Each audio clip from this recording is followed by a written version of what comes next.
Hi guys, Lisa with Paint and Create here. I am going to do a tutorial on a piece of scrap to show you how I foiled my last video. I created a piece of artwork with an acrylic pour and built a floating frame and did a foil finish on it. So I have a lot of people asking how to create the foil finish, and it is so easy. As decorative artists, we've been using foils for years, but they're kind of new to the general public and other artists, so I'm going to show you. Okay, so the first step would be to, in this case, make your frame. But if you have any woodwork or anything that's already pre-made and you're ready to foil, what you would want to do is prep it if you need to clean it, prime it, and paint it. You want to paint it to a similar color as the background of the foil. So in this case, the foil is a pewter bronze. So I had this laying around, it's Modern Masters, it's a metallic, and it's called Smoke, and it was kind of the perfect color for the background of my pewter bronze foil. So I have this piece of trim already prepped and primed and painted with Smoke, and it doesn't need to be perfect as far as coverage, but it does need to be smooth because any little lines or bumps will show through the foil. But that can also be a good thing if you have a decorative frame with like carved details. The foil is just going to enhance that and make it look even better. So okay, so this is dry and prepped and painted. So the next step is to use a foil adhesive. My favorite was unavailable at the time, so I bought this off of Amazon, and it actually worked really good. It's from Deco Foil, and it's called Transfer Gel. And it can be used for like embossing, for heated printers. If you have the Cricut laminating printers that heat up, you can use this. But I'll show you the way that us decorative artists use it, and it's just with a pressure release. So you only need a little bit. It goes on white. So I have a little tray here loaded with some. You want to put on smooth, so I'm going to use a sponge brush. If you have a large area, you can roll it on or brush it on. We've done entire rooms. I did an entire powder room in foil. So in that case, I just rolled it on with a large roller. So you want to use, your applicator size to fit your project. So you just want to get it on smooth and as even as you can.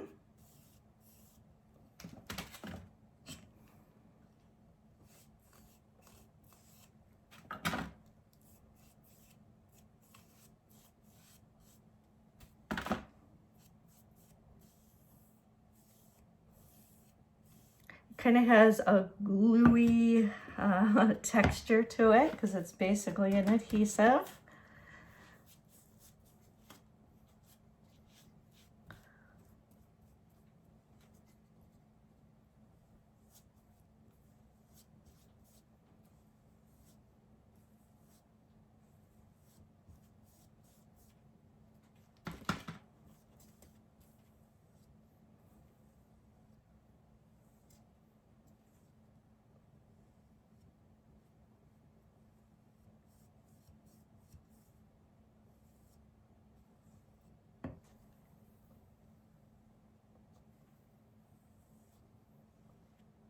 Okay, so that's on. The directions actually say to let it dry about 1 hour. But basically you let it dry until it's clear. Once it's clear, it's going to stay tacky, and that's what you want. So I'll wait about an hour, and depending on the humidity and temperature wherever you're working, it'll be ready. So I'll be back as soon as this is ready, and I'll show you the next step. Okay, as you can see, my piece has dried clear now. So I'm ready for the metallic foil. They come in rolls like this, or you can buy it by the foot. It's more affordable to get them by the roll. So I cut a piece to basically the size of my little trim sample here. And all you need to do is remember one important step: foil side up. A lot of people think to go down like a decal and then it's gonna lift up and leave the pattern, but it's this way. So foil side up, just gonna lay it across. It is somewhat repositionable, and it's okay if you get a little wrinkle. You usually don't notice it at all, and sometimes the wrinkles are kind of cool.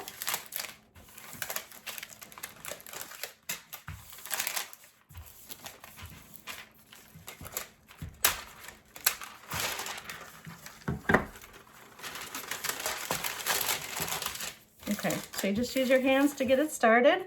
Then you use a little scrub brush, depending on the size of your project. If you're doing a big wall, obviously you're gonna use a bigger scrub brush. If you're doing little detailed areas or carved areas, you can use a really firm toothbrush, or they do make handled scrub brushes that are a little firmer than toothbrushes that are real small and thin, and those work great for those detailed areas. So you wanna start putting some muscle into it and pressing and going in all directions.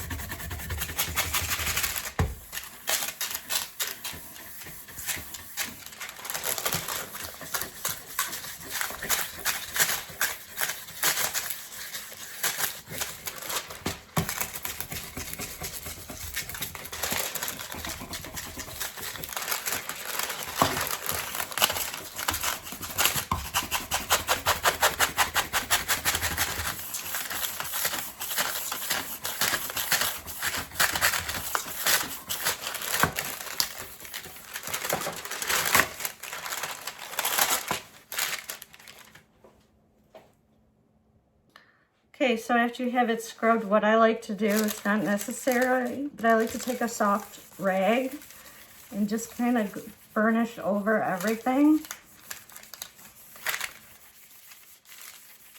And you'll feel if you have any little bubbles or anything.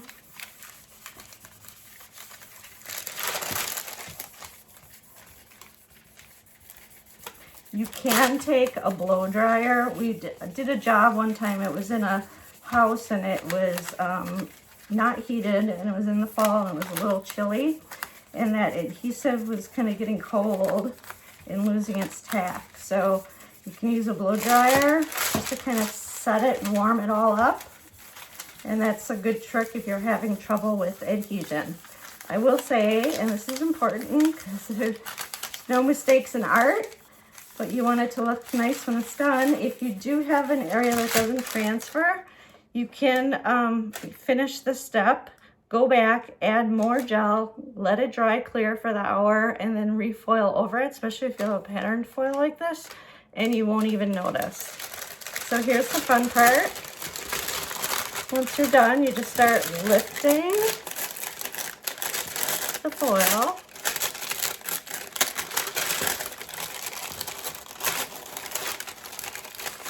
And voila.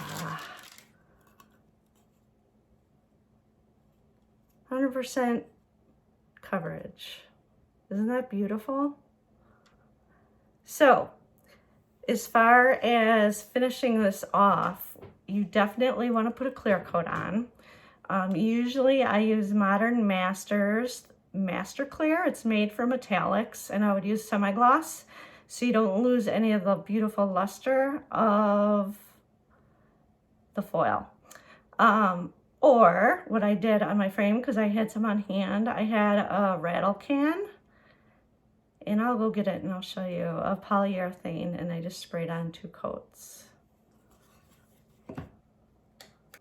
Okay, so this is what I had on hand. Dries fast, Minwax polyurethane in clear semi-gloss. You want to spray it because there can be a few little sticky spots, and it's going to protect your foil finish. Isn't that awesome? Comes in a lot of different patterns and colors, holographic. This is my favorite, pewter bronze. It kind of goes with everything. Just love it. So Give my video a like if you thought this was a pretty cool technique and easy and you think you can do it. And leave a comment. If you have any questions, I'll definitely answer them for you. And I hope you give it a try. Thanks for watching.